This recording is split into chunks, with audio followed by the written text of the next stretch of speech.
And that's why people hate me on this channel. But anyway. Being a pesky marker reviewer. What are you going to do?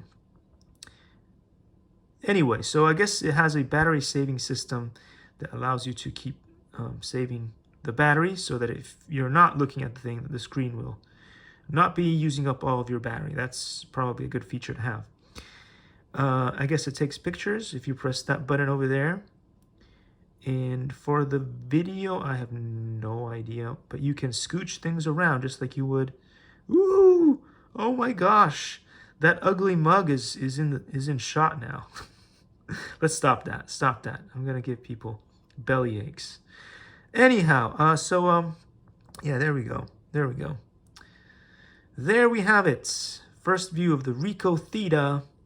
It is awesome. I like it. Hopefully it'll take beautiful pictures, and we'll see those on the channel soon. Likey.